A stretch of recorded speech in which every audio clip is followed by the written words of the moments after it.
Netreba byť Sherlockom Holmesom, aby sme vedeli vydedukovať, že keď sa v parlamente zjaví Pellegrini, budeme počúvať evergreeny o všeobecnej prospešnosti elektronizácie štátnej správy a informatizácie spoločnosti. Ja by som sa chcel opýtať, že za tie roky, kedy tá informatizácia spoločnosti a elektronizácia štátnej správy prebieha, kto je z nej vlastne taký nadšený? Ja si myslím, že sú tu skupiny ľudí na Slovensku, ktorým tá informatizácia naozaj pomáha. Vedel by som zadefinovať možno tak 10 oligarchov pôsobiacich v IT sektore, ktorí sú z nej určite nadšení. A dalo by sa to dokonca aj kvantifikovať, ako sú z nej nadšení.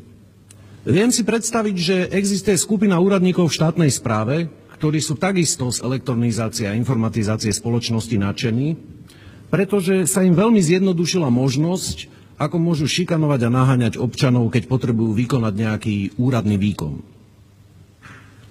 Ale nie som si istý, či z tejto elektronizácie sú natoľko nadšení aj normálni bežní občania.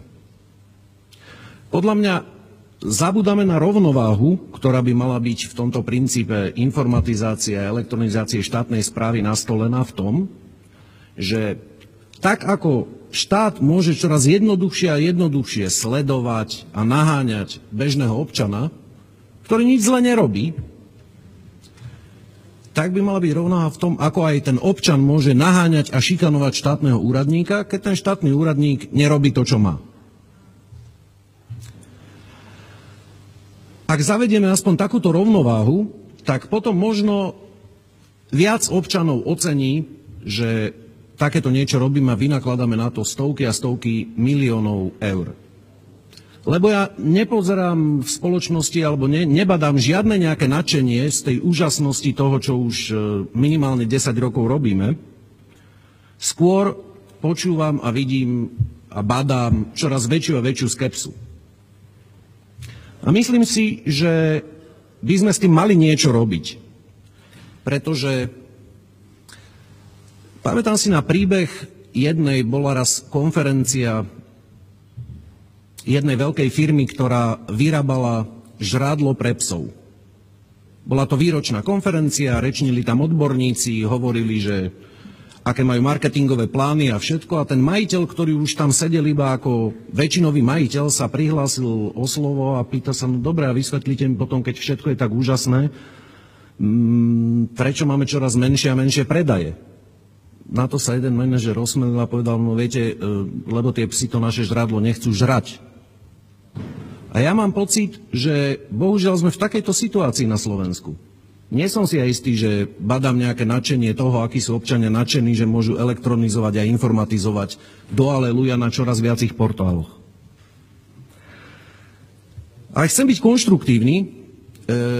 Ja som chcel vystúpiť čisto kriticky pôvodne k tomuto materiálu, ale aj keď si myslím, že normálny občan, za ktorého sa považujem, musí skonštatovať, že z toho materiálu, ja som sa veľmi snažil si to prečítať a pochopiť, ale mám pocit, že tomu ani divá sviňa nerozumie. Divá sviňa rozumie normálny občan, ktorý sa problematikou nezaoberá. Ale predsa len som dospel k názoru, keď som si to teda snažil pozorne naštudovať, že sú tam veci, ktoré možno to občanovi trochu zjednodušia, oproti tomu, ako je to dnes. Takže ja to do druhého čítania podporím, ale mám jeden konštruktívny návrh. Nech sa budeme akokoľvek snažiť, vidíme, že existuje veľká časť spoločnosti, netrúfam si odhadnúť presne aká, ale možno je to do 50% ľudí v tomto štáte, ktorým proste tento nový spôsob, do ktorého ich neustále tlačíme, elektronickej komunikácie so štátnymi orgánmi, proste vadí, nemajú to radi. Ja napríklad sa považujem za takého človeka, že ja nemám pocit, že pre mňa je to nejaký prínos. Musieť sa orientovať v tom, hentom, pamätať si boky, piny, čoraz viacej hesiel, čítačiek, neviem čoho všetkého. No kedy si človeku stačil občiansky preukaz a keď už niekde došiel, tak s pomocou Božou nejako vybavil. Teraz si mám pamätať, ja neviem, taký 6-miestny, 8-miestny kód, taká čítačka, hento, ID, mám taký občiansky, nemám. Navrhujem takúto vec. Čo keby sme nejakú časť tých prostriedkov, ktoré dávame na informatizáciu a elektronizáciu štátnej správy, venovali na takúto jednoduchú vec. Začíname mať v okresných mestách, regionálnych, tie povedal by som, spoločné budovy, kde akože občan môže vybaviť viacej veci na jednom mieste.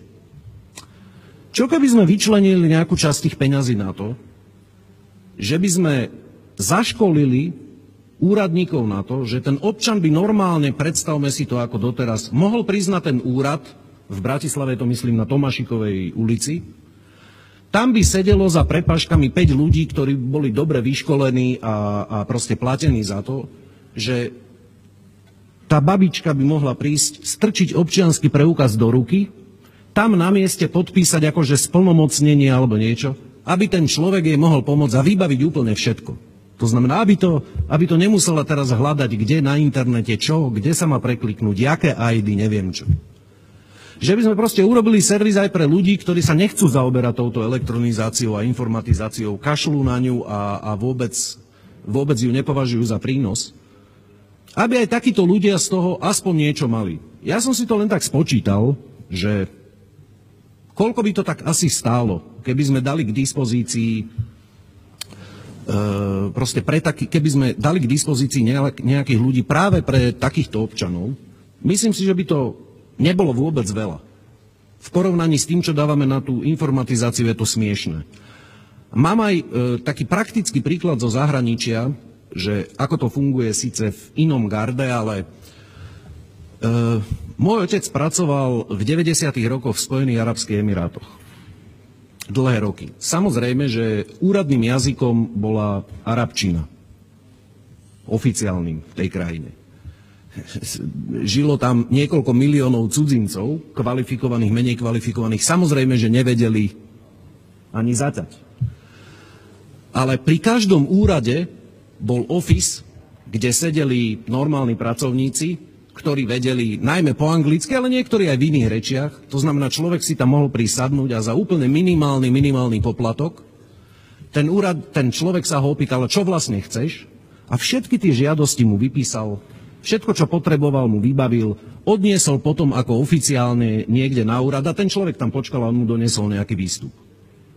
Tak ja si to predstavujem nejako takto, že tí ľudia, ktorí nemajú záujem sa týmto celým zaoberať, budú vedieť, že keď potrebuje niečo vybaviť, môže niekam prísť, kde štátom vyškolený úradník vlastne všetky tie veci, ktoré on nevie robiť, urobí za neho a bude vedieť, že musíš si ale doniesť ten elektronný, alebo ja neviem, aký občiansky, a tuto mi vypíšeš to splnomocnenie, chod na kávu a prídi za pol hodinu, tu budeš mať na svojom mene, ja neviem, v nejakej kolónke to potvrdenie, ktoré potrebuješ.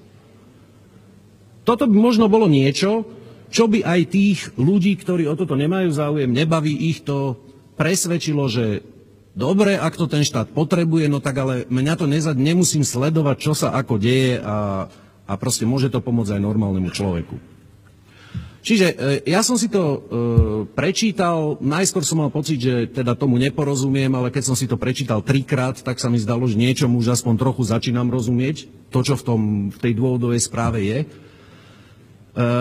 A teda môj výsledný dojem je, že asi si počkám na to druhé čítanie, že teda, dobre, dajme to do druhého čítania a potom si počkám, že teda o čo tam ide a tak. Ale pre mňa je najpodstatnejšie, rešpektujme, že v tejto spoločnosti žije veľká skupina ľudí, určite sú to veľké desiatky percent, ktorí proste s týmto nechcú mať nič spoločné a iba im to otravuje život. Tak to urobme tak, aby aj oni z toho aspoň niečo mali, keď už štát do toho nalieva ťažké peniaze. Ďakujem.